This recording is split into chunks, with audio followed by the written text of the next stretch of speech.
Hi everybody, it's Keren here from tuppencecoloured.co.uk. Thank you very much for joining me today.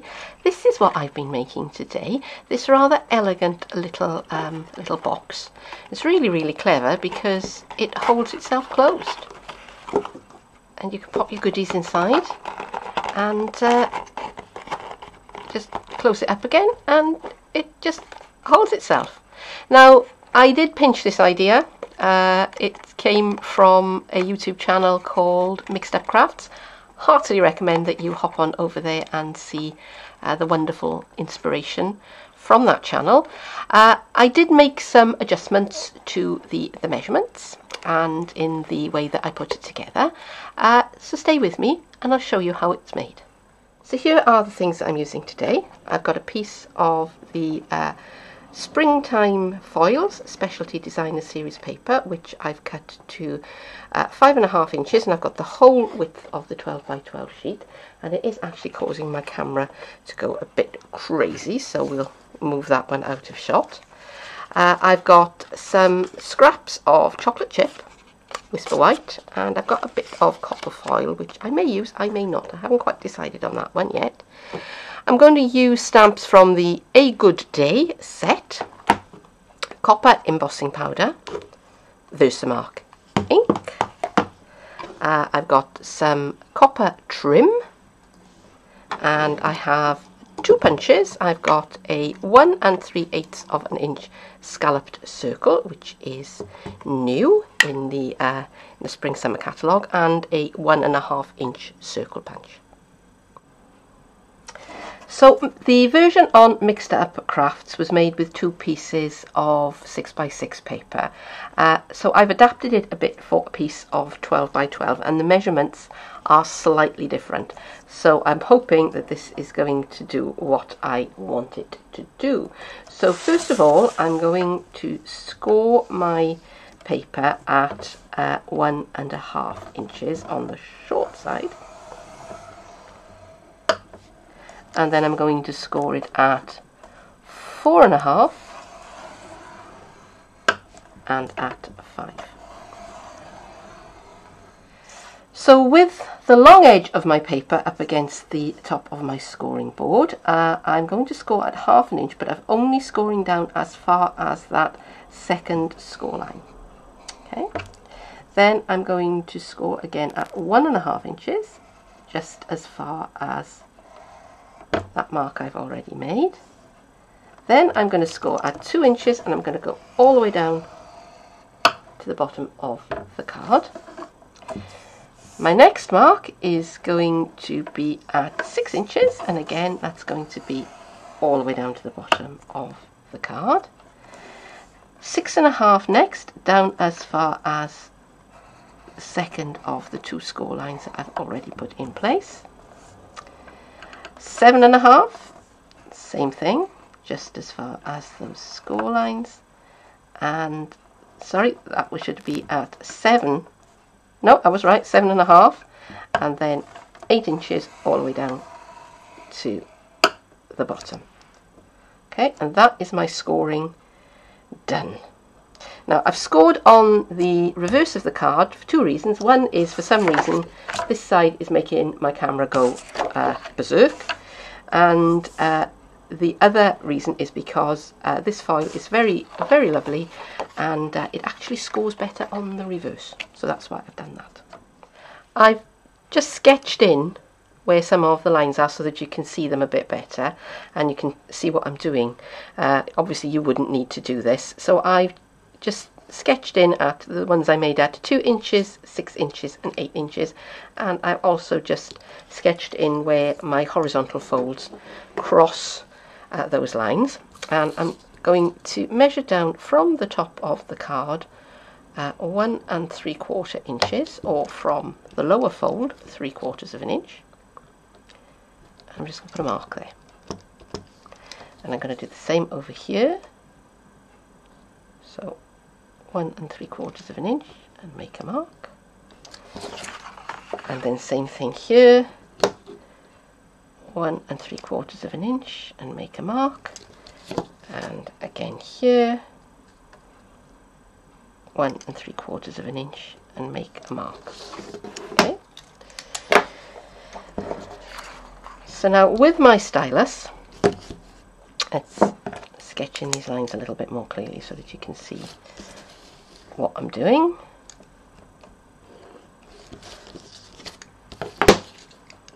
And then I've got cross lines here and here. Okay. So now with my stylus, I'm going to make a score between this point and this point.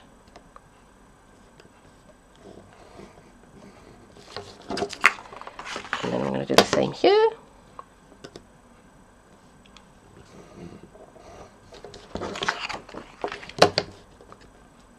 And the same here.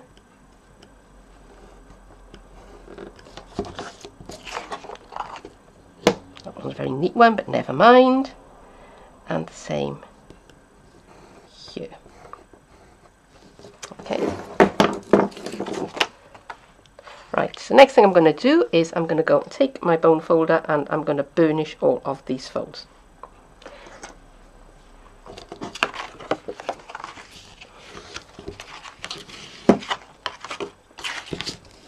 I've burnished most of the folds except for these little ones in these flappy bits here. They're going to be flappy bits in a minute. And I'm going to do some trimming. So first of all, I'm going to trim up along the bottom of the flaps here. I'm just cutting off a skinny little wedge because it does make things fit together just a little bit better. Because otherwise you're trying to put two pieces of card into the same place, and that violates the laws of physics. Okay, so on this piece, I'll turn it over so you can see it better. I'm going to take away this little piece in the corner here, and this little piece,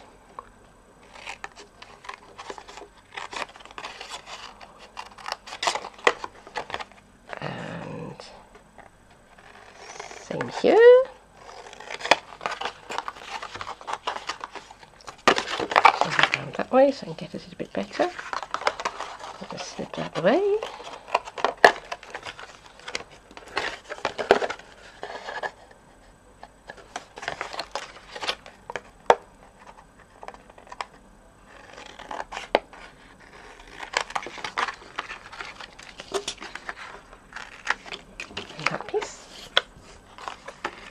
And now I can get at these little angled pieces here. So I'm just working those.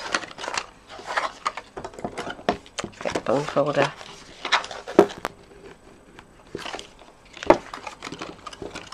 Just so that they fold down nice and politely. Not the easiest thing to show on camera. It is a lot easier to do in real life. That one was easy because it hasn't been attached to anything. And finally that one. Now the reason why I'm doing most of my folding and scoring on the reverse is one, my camera doesn't freak out quite so much, and two, it is actually a little bit kinder on this particular card. Okay. So this is the shape that I've got so far.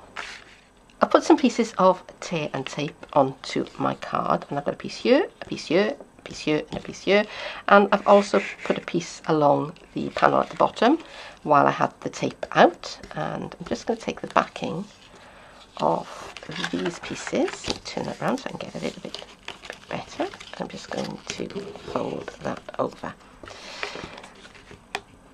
And this is going to make a nice strong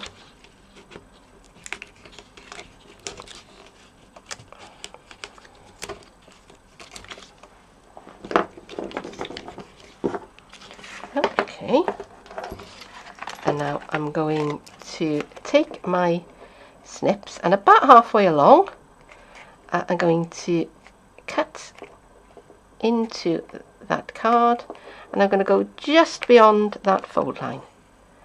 and I want to make this more of a slit than a just a cut.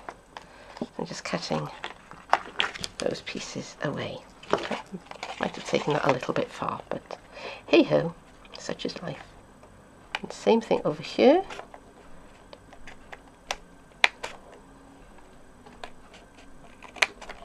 And just make that into a little narrow slot. And again, I think I've overdone that a bit, but not to worry.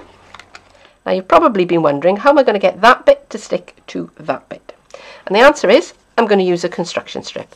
This is just a piece of some scrap white card. I don't think it's even Whisper White. It's just some common or garden card I had lying around, which I cut to be about the same length as that, which I think is 3 inches. Let me just check. Yeah, that's 3 inches. And what I'm going to do is, to begin with, I'm just going to take off the one piece of tear and tape, and I'm going to, which side should I stick it to? This side, I think.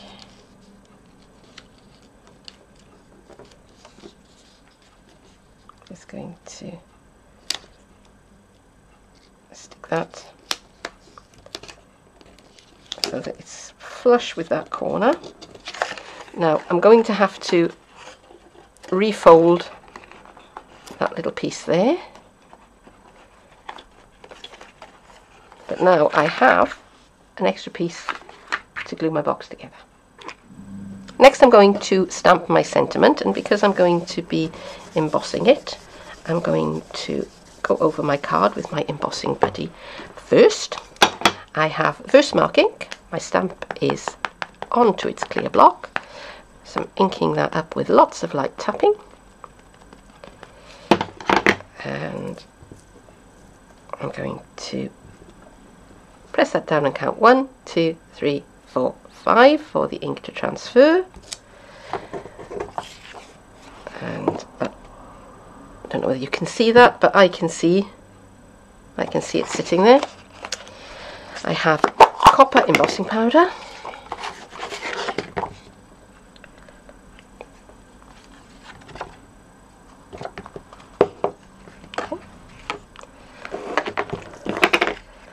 And now I'm going to heat emboss it. So I'm going to turn my heat gun on. I've got it on the high speed, let it get good and hot, and then I am going to come in and heat this up.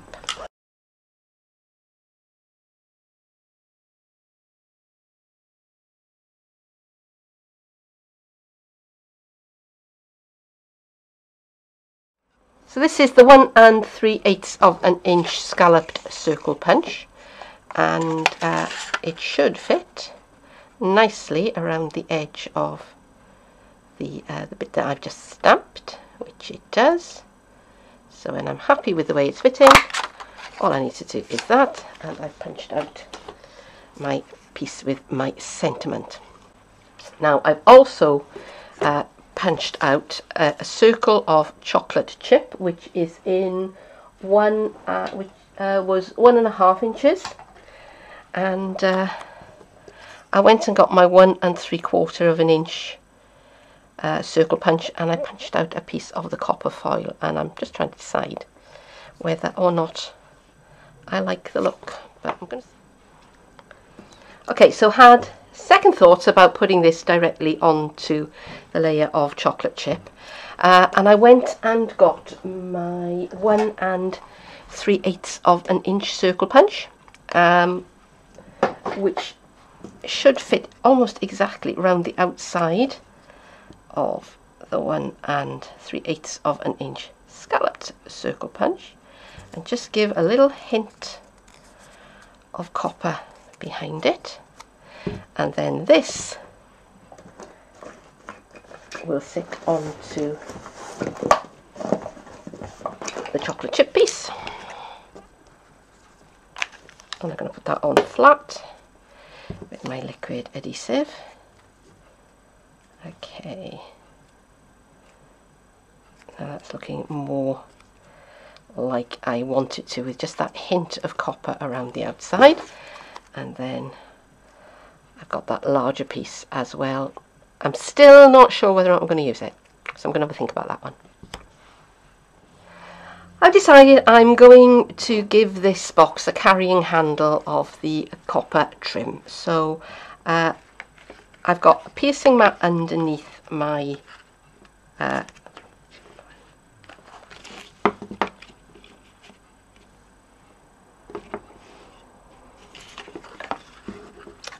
decided that I'm going to give my little box a copper 3, 2, 1. Decided that I'm going to give my little box a little carrying handle from the copper trim. So I've got a piercing mat underneath my piece of card, and I'm just going to make a small hole with my piercing tool right underneath where that slot is, and I'll do the same on this side. Okay, and I could have measured it, but you know what, I'm not going to. I'm going to turn it over and I'm going to enlarge the hole from the other side.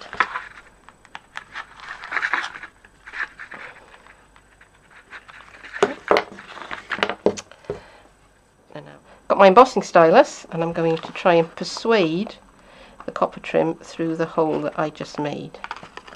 Which isn't going to be that easy because it's quite a small hole. There we go. Right, and I'm going to tie a knot in the end of that. Make it a double. Okay, so I've got a nice solid knot there. That's not going to come out. So I'm going to decide how much trim I want. I think I'll poke it all through first before I decide how much trim I want. That way I'm not left with anything that's too short.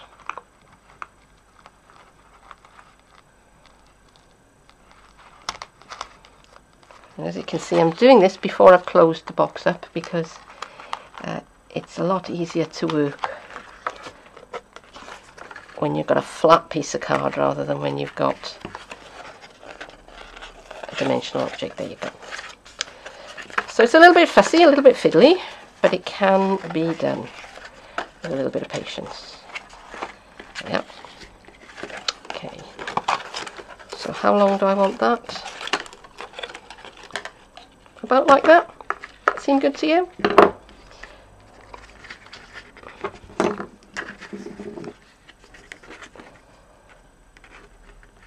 Tie a knot. And I'm going to keep my piercing tool where I want the knot to wind up, and again make it a double.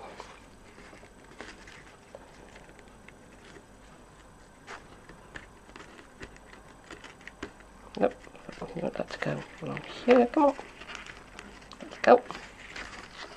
And again, nice solid secure knot. But I'm not going to take any chances. I'm going to put a bit of tape on top of it as well. Okay.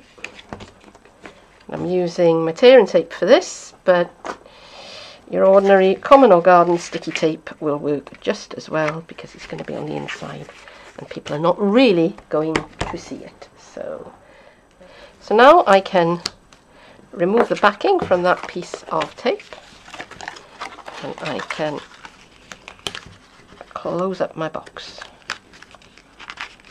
carefully, making sure that my edges all line up. I popped some dimensionals onto the back of my sentiment, and I decided not to use the extra layer of copper after all. So now I'm centering that where I kind of want it to be, which is around about there, and try and get that reasonably straight, which is always a challenge for me.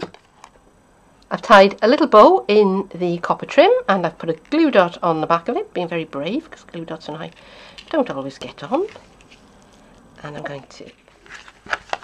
Now I can leave this stored flat until I'm ready to use it, but when I am ready, all I need to do is to tuck in those two pieces at the side, tuck that piece in, take the backing off my tear and tape, and keeping everything nice and square, Just put all of that together, and then to close it up, we just tuck in those flaps, and there it is. So there it is. There is my finished little oriental box, and I do hope that you hop on over to Mixed Up Crafts and give her some love, because she has got some really, really beautiful ideas on there. But for now, I do thank you for staying with me this far. I hope that you've enjoyed the video. I'd love it if you came back and saw me again sometime. But for now, bye bye.